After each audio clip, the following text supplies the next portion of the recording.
Esquece tudo o que você aprendeu na aula de história. A verdade é que vivemos numa linha do tempo paralela. A história de verdade foi assim. Imagina só um exército romano a marchar pelas praias de Pernambuco, 1400 anos antes de Pedro Álvares Cabral. O quê? Impossível? Calma aí, meu caro. Se você está espantado agora, vai ficar de queixo caído com o final desta história. Se liga só nesta realidade alternativa da qual o nosso mundo se desviou. No auge do seu poder, lá por volta do ano 117 d.C., o Império Romano era o chefão do mundo conhecido. Mas eles tinham um medo quase infantil. O oceano aberto, o Atlântico era o monstro no fim do mapa. Só que para um general romano, azarado e ambicioso na medida certa, o fim do mapa era só o começo. Imagina a cena. Caio Máximo, um general romano, está a liderar uma frota em direção à Britânia. Missão padrão. Só que o serviço de meteorologia da época era basicamente um cara a olhar para o céu e a dizer: "Acho que não vai chover." E o céu partiu-se ao meio. Uma tempestade que só acontece uma vez a cada milênio engoliu a frota inteira.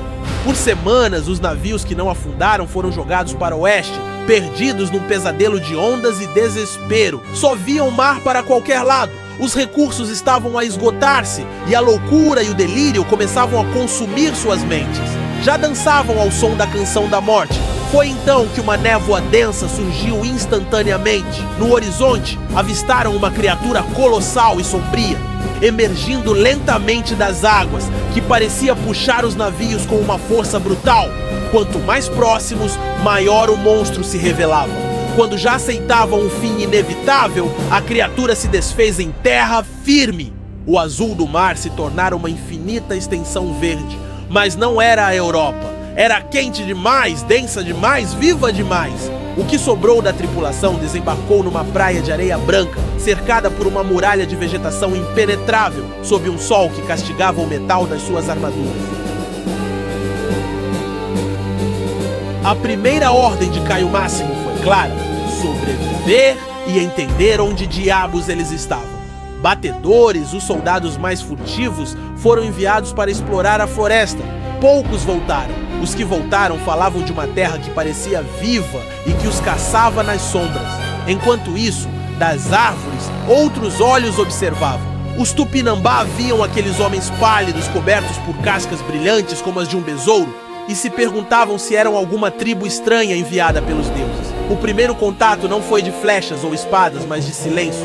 Um jogo tenso de observação mútua, onde os nativos viam entidades divinas com corpos de metal reluzente, e os romanos viam bárbaros que pareciam meio homens, meio feras.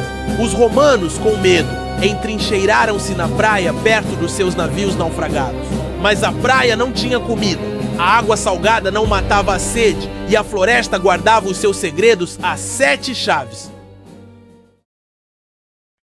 A tensão no ar era palpável, mas a curiosidade dos jovens nativos foi mais forte que o medo. Ousados, eles se aproximaram para xeretar o acampamento e foram vistos por legionários paranoicos e exaustos. A reação foi brutal. Os jovens foram tratados como animais capturados e mortos. O silêncio acabou. A notícia provou aos nativos que aqueles não eram deuses, mas sim invasores. Movidos por uma fúria sagrada, milhares de guerreiros emergiram da floresta num ataque massivo, tentando esmagar os estrangeiros pelo puro número. Foi um massacre. Na areia da praia, um terreno aberto, a disciplina romana foi letal. A parede de escudos era impenetrável para as armas de madeira e osso, e as espadas curtas romanas fizeram um estrago terrível. O ataque foi dizimado. Os poucos sobreviventes fugiram de volta para a floresta, deixando para trás uma lição terrível. Na força bruta, os deuses de metal eram invencíveis.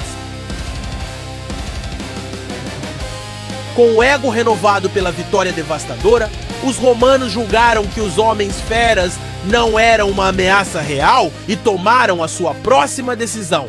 Entraram na selva com o contingente completo, achando que eram os donos do pedaço. E a selva cobrou o seu preço. Eles não viram um único nativo nos primeiros dias, mas encontraram outros inimigos. Enxames de mosquitos que traziam febres delirantes, insetos venenosos, um calor que cozinhava os homens dentro das armaduras e uma umidade que fazia qualquer corte infeccionar e apodrecer em horas.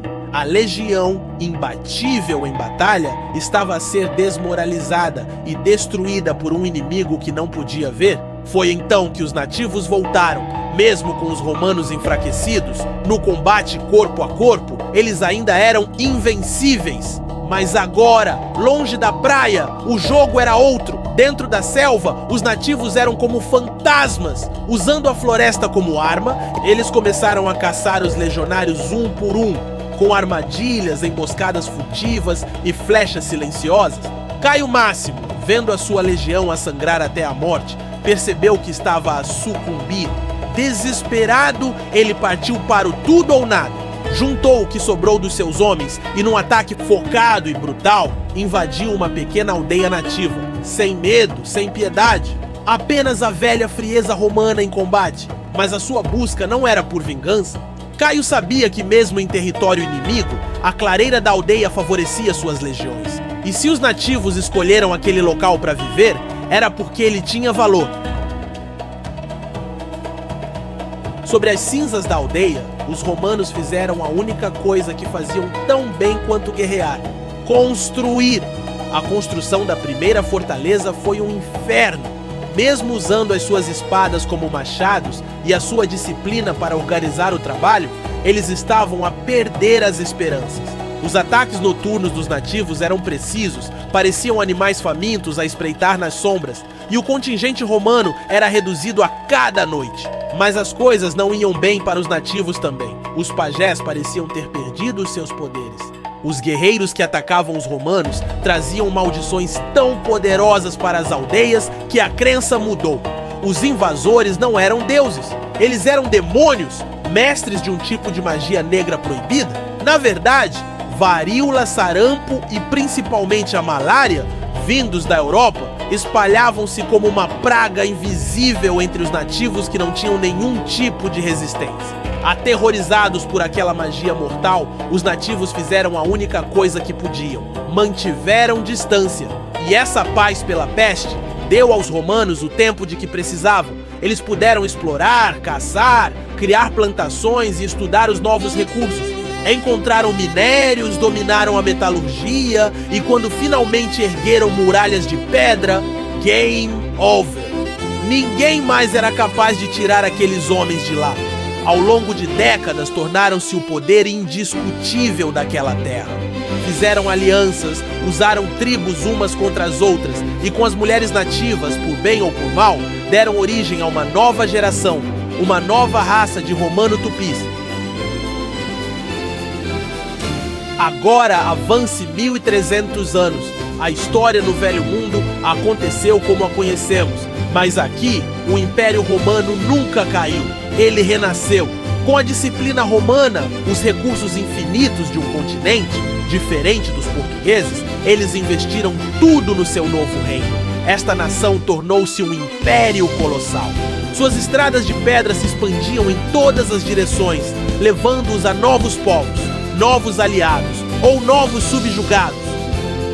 Cidades com aquedutos, fóruns e coliseus erguiam-se onde antes havia floresta. No ano de 1500, 3 caravelas portuguesas, lideradas por Pedro Álvares Cabral, avistaram a costa. Mas em vez de praias selvagens, viram portos de pedra, cidades movimentadas e, no horizonte, estandartes com a águia da legião. Encontraram um império estabelecido, com soldados equipados com aço reluzente e uma organização que faria o reino de Portugal parecer um vilarejo. A palavra colonizar nem sequer passou pela cabeça dos portugueses. A única alternativa foi firmar alguns acordos comerciais e dar o fora antes que as coisas azedassem. E hoje, como é esse Brasil? Que Brasil! Gente fina, o que você conhece como América do Sul, nesta realidade é uma nação conhecida como Nova Roma. No lugar do Cristo Redentor, há uma estátua colossal do deus Júpiter. É uma das maiores potências mundiais, uma nação forjada pela disciplina romana e pelo conhecimento profundo dos povos nativos. As suas tecnologias e a sua medicina deixam Wakanda com inveja, muito à frente do nosso tempo. A arquitetura é uma mistura de templos clássicos com a bioarquitetura da Amazônia, e a língua falada é um latim raiz, enriquecido com palavras tupi. No lugar de São Paulo, ergue-se a metrópole de Guaracivitas. E aquela mistura de povos que é o Brasil, lá nunca existiu. Até poucos séculos atrás, eles não eram muito receptivos a estrangeiros. Nada de culturas portuguesa, alemã ou africana. A raça predominante são os silvanos, um povo atlético, de pele cor de bronze e traços fortes, uma fusão entre os romanos e os nativos. São um povo rigoroso, que admira desportos marciais e celebra umas Olimpíadas cheias de modalidades derivadas de tradições tupi. A sua sociedade é moldada pela lógica romana, mas com uma profunda conexão espiritual com a natureza. Nada de umbanda ou candomblé. E o cristianismo é como o budismo pra gente, uma religião importante de um lugar bem distante. Eles louvam o deus Júpiter ou Tupã, que pra eles é o mesmo deus, só que com nomes diferentes. Loucura, né? Mas o que você não sabe é que essa linha do tempo também foi quebrada. E se os romanos, adentrando no continente, descobrissem que não foram os primeiros?